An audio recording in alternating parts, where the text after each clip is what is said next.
Hey everybody, sorry I'm late. I know I'm terribly late today. I do want to just say something right at the outset, and then we'll get to your questions. We are very concerned by the movement of a Russian convoy across Ukraine's border. We strongly condemn this action and any actions that Russian forces take that increase tensions in the region. Russia should not send vehicles, persons, or cargo of any kind into Ukraine, whether under the guise of humanitarian convoys or any other pretext, without Kyiv's express permission. This is a violation of Ukraine's sovereignty and territorial integrity by Russia. Russia must remove its vehicles and its personnel from the territory of Ukraine immediately. Failure to do so will result in additional costs and isolation. We're currently consulting with the International Red Cross and other international partners, and as we have more details to provide on what we know, we'll certainly do that. Lita? Does the U.S. consider this an invasion, and is the U.S. taking any action, either calling any counterparts overseas, either in Ukraine or in Russia? It's certainly an unauthorized entry into Ukraine by this convoy, and we are consulting, as I said, with international partners right now about next steps. I don't have anything additional to add at this time, and I think, again, in my opening statement, made it very, very clear that what we expect of Russia. But no phone calls or anything yet with either between the administration and this is just happening today, so I'm not aware of any outreach today by certainly by this building, and I won't speak for other agencies in the federal government. I would remind you, though, I mean, the Secretary did talk to Minister Shoigu just a few days ago, and the minister guaranteed, was his words, that there would be no military intervention using the pretext of humanitarian relief, and in fact assured us that there would be no military members as a part of this humanitarian convoy. Well, you said under the guise of a humanitarian convoy. Does the U.S. have evidence that there are military forces and military equipment? I'm not prepared to speak to specific evidence at this time. We've made our position very, very clear that they should not be doing this under the guise of a humanitarian convoy, to use that as an excuse to cross the border in an unauthorized way. We have a lot more work to do here, and I think we'll sort this out throughout the day. I think you'll hear more from us throughout the day. Joe? Admiral Kirby, on Iraq. We heard yesterday Secretary Hagel and Chairman Dempsey talking about a long-term strategy. Could you give us a sense what does it mean? Are we going to see changes in regards to the current operation right now in Iraq? I think what the Secretary was referring to, and I'm pretty sure the Chairman was referring to, was that we need to have a regional approach here and an interagency and an international approach about this threat posed by this particular extremist group, ISIL, and that this would take time to develop this kind of multilateral and multinational approach to dealing with this threat. The President himself said that this wasn't going to be over in a matter of weeks. I think we all recognize that this group didn't grow up overnight. They didn't get the capabilities that they got overnight. We've been watching this for a while, and then we all recognize it's going to take a while. But just as critically, Joe, it's going to take a while for everybody, not just the United States military. And the Secretary was clear about this yesterday. You're not going to see the answer to all ISIL problems through a military lens. We're a component. We're a tool. We are conducting operations inside Iraq against this group in support of Iraqis and Kurdish forces. But we're not going to be the only tool in the toolbox that can or should be used. Quick follow-up, Admiral. Do you know, does the Pentagon know what's the size of ISIL in Iraq and in Syria? Are we talking about 10,000, 20,000? Do you have any numbers? It's a difficult number to get at, Joe, and believe me, we've asked ourselves that question. It fluctuates a lot. It changes, if not weekly, then certainly daily. I mean, it's a constant fluctuation, so it's hard to pin it down. This isn't a classic army, with an order of battle that you can just take a look at a map and say this is how many they have. Clearly, it's thousands. There's no question about that, but it changes every day. And as we've talked about, they have free flow across that border between Syria and Iraq, which for all intents and purposes doesn't exist for them. So it's very difficult to pin it down to a given number. Yes. Can we go back on Russia for a minute and another question? Is it not accurate that you now estimate there might be up to 18,000 troops near that border between Russia and Ukraine? And isn't the reality that you have seen very recently a number of additional heavy weapons, including SA-22 surface-to-air missiles and long-range artillery, go across? And my second question is, can you bring us up to date on this threatening encounter the Chinese military has had with the U.S. Navy this week in the air? Okay, there's a lot there, Barbara. Let's start with Ukraine. I'm reticent, as I typically am, to give a hard number on Russian troops arrayed along the border. I have said for several weeks now that it's north of 10,000. I believe it is still north of 10,000. We do believe that they continue to add to their battalion tactical groups there along the border. And is it not closer to 18, well north of 10? I'm going to stay where I've stayed, which is it's north of 10. It does fluctuate. Now, we have seen a consistent increase in the last week or so. Haven't exactly seen troops moving away. They have certainly added and reinforced those troops. But again, I'm really reticent to get into numbers. It's hard for us here in the Pentagon to give an exact order of battle for another military's forces when you're not there with them. So, well north of 10,000, I think that's fair to say. More worrisome than the number is the readiness and the capability that exists in these battalion tactical groups. They are, as I've described before, combined arms capable, armor, artillery, infantry, air defense. They're very ready, they're very capable, they're very mobile, and they continue to do nothing but just increase the tension on the other side with Ukraine. Just as, and this gets to your second of three questions, just as worrisome is the continued support to the separatists, which continues to this day and does include heavy weapon systems, air defense systems, artillery systems, tanks. So we're seeing a lot of hardware going across that border on a routine basis. And Russian troops? Well, it's hard to believe. I think it strains credulity to think that this equipment's not moving across the border accompanied by Russian forces. I wouldn't get into an estimate right now. But again, let's not get fixated on the numbers, and we tend to drill down on that. I mean, I think what's more worrisome is the capabilities that exist in those troops on that side of the border, and the capabilities that continue to find their way into separatist hands or in support of separatist actions. That's the real problem, and that's what needs to stop. Now, you asked about China, and I know you may all have seen a press report on this, so let me give you a little bit of a I'm going to just give you an update here about it in case you weren't following. But on the 19th of August, an armed Chinese fighter jet conducted a dangerous intercept of a U.S. Navy P-8 Poseidon aircraft, a patrol aircraft that was on a routine mission. The intercept took place about 135 miles east of Hainan Island in international airspace.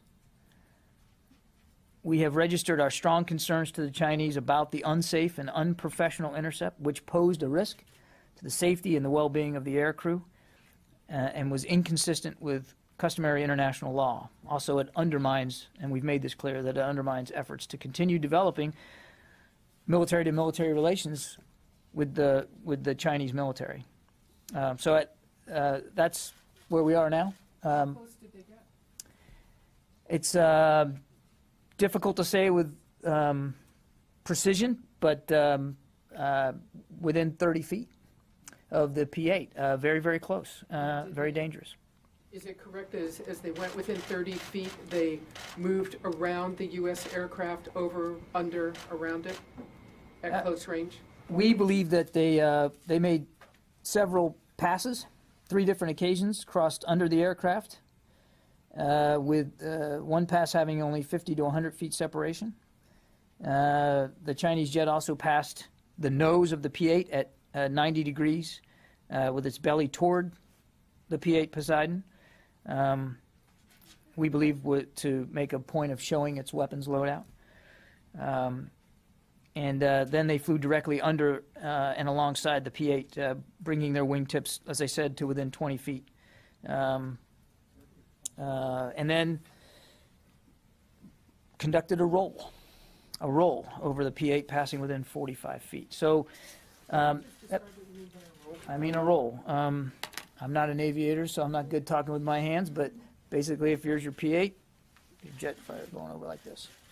So pretty aggressive and very unprofessional. As I said, we've registered our concerns very strongly through official diplomatic channels with the Chinese.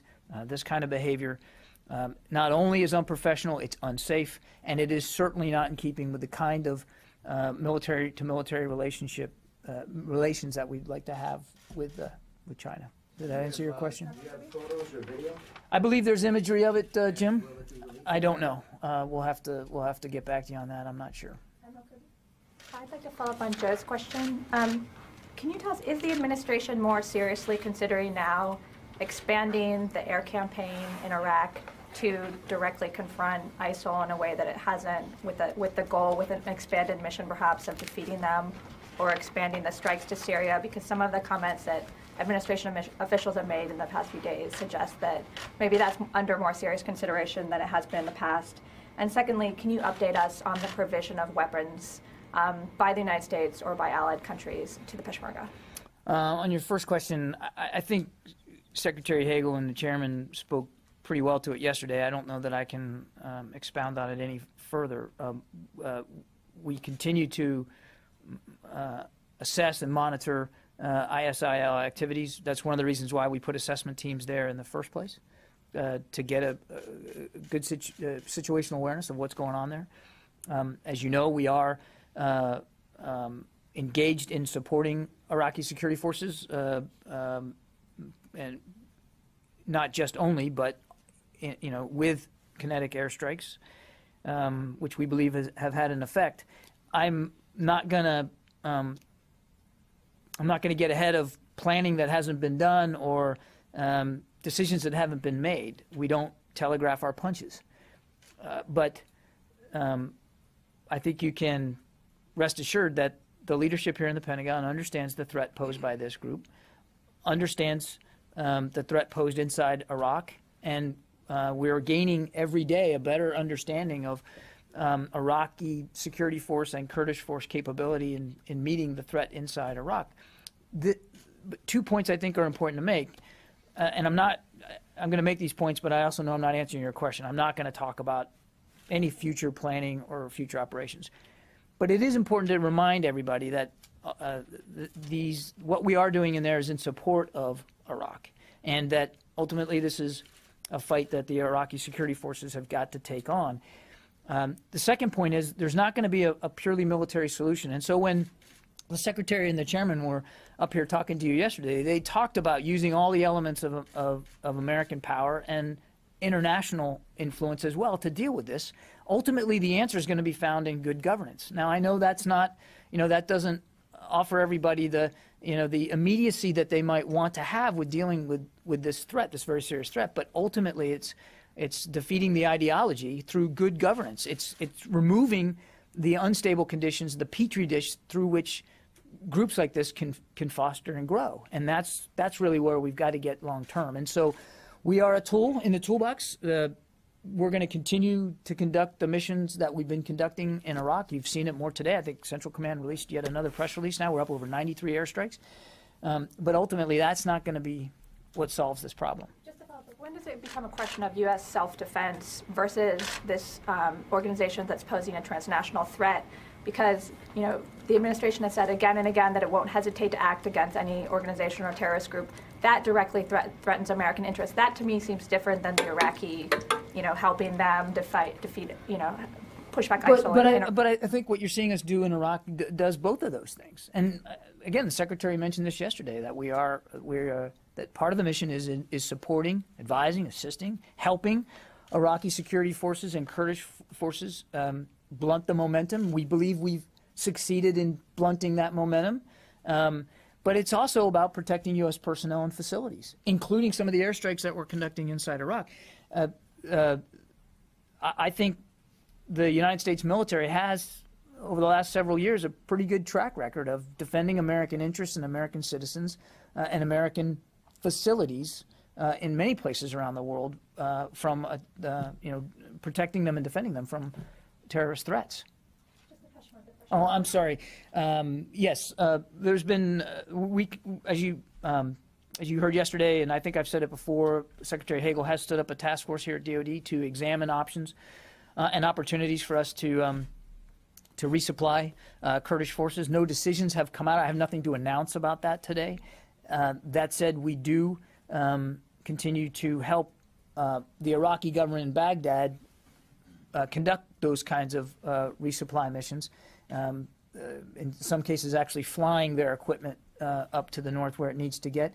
And we have been encouraged by the assistance of international partners like the UK. And I also want to take the opportunity today to thank Albania.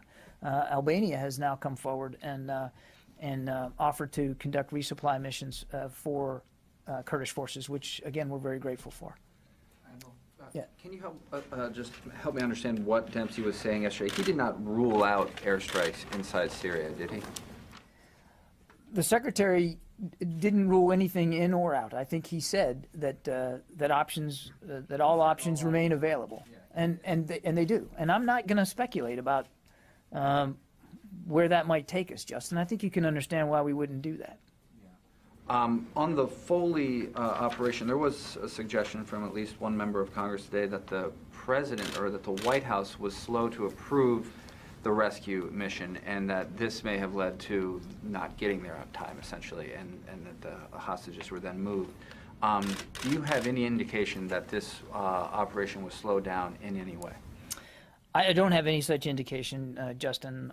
As we've talked about before, attempts like this, which was risky under the best of circumstances, they take time. They take time to plan. They take time to organize. And just as critically, it takes time for you to become informed enough to be able to conduct that kind of an operation. Intelligence is not perfect, and it is often layered over time. Not unlike the way you all do your jobs when you are working with sources. You build a picture over time from many different vehicles, and that's the way intelligence works, and that's the way it worked in this rescue attempt. I think Chairman Dempsey said it very well yesterday, that there was a lot of planning and effort that went into it, and we, once on site, had an indication that they had actually been at that site. When they were moved, we don't know, but to say that that it was slow-footed or done in a ham-fisted manner, or that it was an intel failure, I think does a disservice to the immense amount of work and the courageous decision that it was to move forward to make the attempt. It also, if you allow me just a second to editorialize it, I think it says a lot about who we are, not just as a military, but as a country, that we're willing to try to pull something like that off. And a lot of bravery, a lot of skill, a lot of courage. There's going to be a lot of names and faces you'll never know of people that put their lives very much at risk to try to save the lives of others, and I think that's pretty darn commendable. And then finally, last question: is there any update on sending this 300 U.S. security personnel to Baghdad? Is there any specific threat to the embassy in Baghdad? Yeah. Are there plans? Are these people being sent there to prepare for an evacuation? What's going on? I mean, we heard this request from State Department. When is it going to be fulfilled, if at all? What I'll tell you now is we are processing a request by the State Department for some additional security force personnel for Baghdad specifically. Like all requests that we get for forces, we take them seriously. We explore sourcing options and force protection requirements that go along with it, and any number of other factors that go into this. We're reviewing that right now. I don't have a decision to announce on it today. And as for the the need, I wouldn't get into, I don't talk about specific intelligence matters. I won't do that today. I'm not aware of a specific threat stream that led to this request, but clearly it's the kind of request that we take very seriously, and we will. Yeah. Last night, Missouri Representatives Clay and Cleaver met with the Secretary to talk about the 1033 program. Can you tell me if the Secretary is contemplating an official review or even a temporary suspension of that program, and if so, when that might happen? The Secretary is keeping an open mind about the program.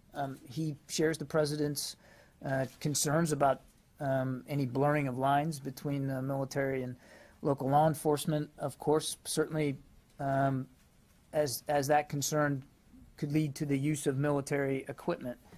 But he's not made any decision about conducting a review. He's still very much gathering information about it. He not only met with those two representatives, he held a meeting with senior staffers the day before to ask lots of probing, deep questions about this program and how it's operated. But he hasn't made any decisions yet.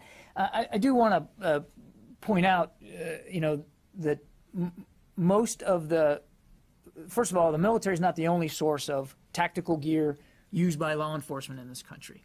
And I think we're losing sight of that. I mean, we see the pictures and we think, well, that's all military. Most of the stuff you're seeing in video coming out of Ferguson is not military equipment. And as I've said before, Ferguson itself they got 2 Humvees, soft-skinned Humvees from this program, and a generator, and I think a trailer.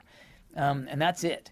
So a lot of this stuff is not U.S. military equipment. That's point number one. Point number two I would make is 95% of the property that is transferred to local law enforcement through this program is not tactical. It's not weapons. It's shelving, office equipment, communications gear, that kind of thing, furniture. So I think it's important to keep this thing in perspective. And where the Secretary wants to be is he wants to keep it, as he looks at this program, wants to make sure that we're striking the right balance, that the right stuff is being transferred, that the proper accountability is in place. But he's also mindful that it's not a good place for the Republic, for the Pentagon to be holding strings or carrot and sticks out to local law enforcement. There's a reason why we aren't involved in local law enforcement activities. And he wants to make sure that we maintain our proper place inside this democracy. So the local media accounts of these vehicles being heavily armored is incorrect? I don't know whether they're heavily armored or not. I'm talking about, no, what I said was the 2 Humvee vehicles that we provided to Ferguson were soft-skinned, not armored. Now, other tactical vehicles they have, I can't speak for where they got them and whether they're armored or not. I just don't know. But I just was trying to make the point that as you look at the video coming out of Ferguson, I understand how people would look at that and say, well, gee, look at all that military gear. Most of it, in fact, almost all of it, is not military gear. It doesn't belong to us. We didn't provide it to them. So I just wanted to provide a little bit of perspective on your question, which was a good one, I think. Thank you for it, Margaret. We've heard a lot about the response to ISIS needing to be sort of locals retaking their country, right, and helping to craft a regional response. Yesterday, Secretary Hagel talked about the $500 million he wants to put to work to help train and equip Syrians, moderates, that we've identified that we want to work with. What's the status of that program? And if it's not going to be funded until 2015, is there thought to actually speed that up? You're right, Margaret. The program is part of our overseas contingency operations budget request that was submitted to Congress this summer.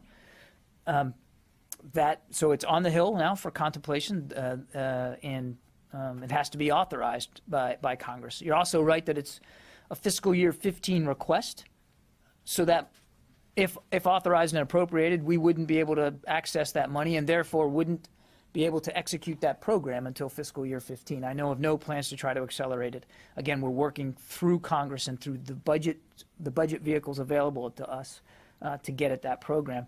While we are waiting for Congress to act, the Secretary is working with the Joint Staff, Central Command, and, of course, his own staff here in the Pentagon to further develop the ways in which we would, should we get the funding we're asking for, the ways in which we would execute that. I don't have any hard decisions here to announce today. I can't tell you, where it would take place or how many people would be trained, and there's still a vetting process that needs to be fully developed here.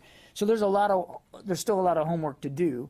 We have kept Congress informed until they went out on the break. I mean, we were over there frequently keeping them informed of what the thinking was, but it's not fully developed yet, and we're going to work. The Secretary wants to work closely with Congress as they both review the request itself, and we continue to develop our plans. But isn't there a sense that this needs to happen quickly? I mean, is that what the Secretary is trying to do?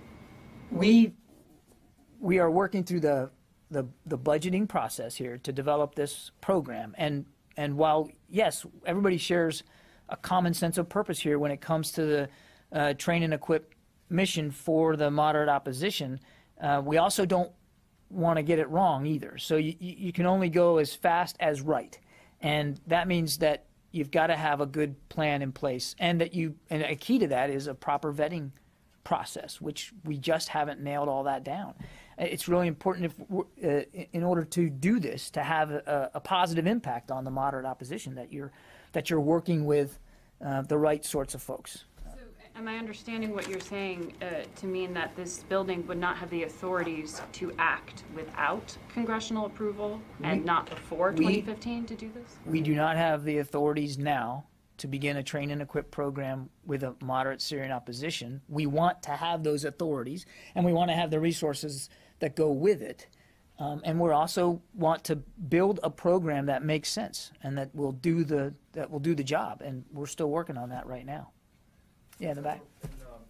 In January, the president equated ISIL's capabilities to that of a junior varsity team.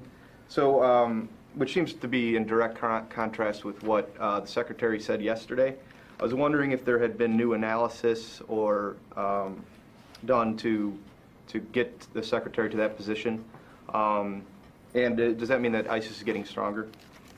I would make a couple of points. One, I'd point you to what the president said yesterday or the day before about ISIL and the threat that they posed, as well as comments made by Secretary Kerry, and of course you've heard what Secretary Hagel said. I think everybody has the same view here about the threat posed by ISIL, not just to Iraq but to the region.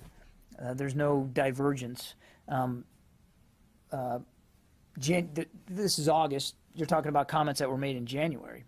ISIL, and we've been watching this for months, they have grown in capability. I've said it from the podium, as have others. They have grown in capability with speed, helped along by resourcing from some of their own criminal activity, as well as donations and ransoms, and helped along by sanctuary that they have in Syria. So we've all been watching this. They have advanced in capability, and we saw the speed with which they gained ground and held ground in northern Iraq earlier this summer. So it's the real answer to your question is it's a constantly changing, fluid situation, and their threat continues to grow. And that's what led us to where we are today, which is that we believe it does pose an imminent threat, and it's a threat that we need to take seriously. The New York Times just moved a story quoting NATO officials saying that Russian artillery had fired on Ukrainian forces. What do you know about that, and how is that a game changer in any sort of way? I didn't see the New York Times report, so I won't comment on a press report I haven't seen and can't confirm. I'll just go back to what I said at the outset, that the support for separatists, the buildup along the border, the constant flow of significant weapon systems across the border in Ukraine needs to stop. It just needs to stop. And that's as far as I go, given what I know. I have not seen that press report. Tony? One Ukraine question, one budget question. The convoy going in today, one of your guys a couple of weeks ago said it could be a Trojan horse, actually military equipment going in under the guise of humanitarian. Do you have any indication at all that this is a Trojan horse, or is really it's humanitarian supplies, but you still think it's a quasi-invasion? We don't have a perfect picture of what's inside those trucks, Tony. Picture. I don't have an imperfect picture either of what's inside those trucks. It's the entry, the unauthorized entry into Ukraine, which, as I said at the outset, is a violation of the territorial integrity of Ukraine, and we call for the, for Russia to pull those convoys back. OCO for 15. What's the status of the fiscal 16 budget, where you had the specter of sequestration returning? It'll be false crisis after these other crises ebb. So what's the well, we're hoping it's not we're hoping it doesn't become a crisis, Tony. I mean, we want Congress to do the right thing, which is to repeal sequestration and get it off the books. The work on the 16 budget continues. The comptroller has given the services guidance to deal with a range of options. I won't speculate any further than that. Well, you were here 2 years ago when the Pentagon was getting criticized for not planning for sequestration. Right. Contrast that with today in terms of planning for what may likely happen. As I said, we've given the services planning guidance for a range of options, a range of budgetary options. I really don't want to go into any more detail than that. You saw how we dealt with sequestration and the planning that we did for it when we submitted the 15 budget. So our focus right now is on getting that 15 budget authorized and appropriated. We've not only had public hearings, we've had many briefings up on the Hill, and then secondary to that is the ongoing work of the 16 budget, and I just won't go into details on that. I need to take a shot at you one thing. Why are we only learning about this China P-8 incident 4 days after it happened? Why didn't you disclose it quicker? Well, there wasn't some Machiavellian intent here to conceal. I think we needed to process the information and kind of figure out what really happened. And I also believe, and I think this was the right course too. We wanted to make sure that we had taken the opportunity to register our deep concern directly with the PLA, which we've done. And it made no sense to go public with that until we had had a chance to deliver that démarche, which we did today. I am not aware of a response. Maggie? Has DoD had any indication from U.S. allies whether they'd be willing to participate in airstrikes in northern Iraq? I mean, many of them have agreed to deliver weapons. Mm-hmm. Have they talked about possible airstrikes? And if not, I'd like to know why they'd expressed hesitancy and why we're the only ones out there. Your question presumes hesitancy. I'm absolutely not going to speak for other countries up here. It's hard enough for me just to speak for what I have to speak for here. I speak for the United States military. That's my job. I'm not going to talk about what other countries are willing to do and on what timeline. Yes. But, I don't know. I pointed at her. I'll get to you after that. Yeah. Yesterday, the chairman said that the Joint Operations Center in Erbil and Baghdad are evolving. I was wondering if you could describe how they've changed since they were first set up, and if the U.S. is looking at beefing up the one in Erbil. The Joint Operations Centers are both. They continue to be operational. One in Baghdad and one in Erbil. The personnel have in each one have stayed fairly static. I mean, there's some fluctuations. I think I can give you an update. In Baghdad, there's 93 people in that Joint Operations Center. In Erbil, it's 68, and that's stayed pretty steady. Hasn't changed much. I'm not aware of any plans to beef them up. I think they're right about where they need to be for what we're doing. You said evolving. Does it mean the things that they're doing versus the number of people that are there? Are they just that now that they're up and running, and now we are conducting kinetic airstrikes inside Iraq? They are working more and more closely every day with Iraqi and Kurdish forces on assistance and providing some advice from the Joint Operations Centers. But I wouldn't read more into it than that. It's like any military operation. Every day you advance and you deepen the dialogue, you deepen the cooperation, that kind of thing. Yes. Now it's your turn. To the question regarding the allies and partners in the region. Yeah. At least can you give us a few details at what level the U.S. military is cooperating with partner and allies in the region conducting these operations in northern Iraq? And secondly, can I get your assessment about the situation in Syria in terms of the ISIL and the moderate opposition clashes? How this airstrike operations will affect the situation in Syria, while the ISIL seems free to go back to Syria with the heavy weaponry they got from the Iraqi army? Well, the answer to your second question is that we haven't made any decisions with regard to Syria. I don't have anything to. I'm not going to speak about operations that we're not conducting. So I couldn't possibly begin to answer that question. On your first question, the international partners that we're dealing with most every day in Iraq, the Iraqis, and we've made it clear that a big part of our job there is to help assist them in combating this threat, and we're doing that every day.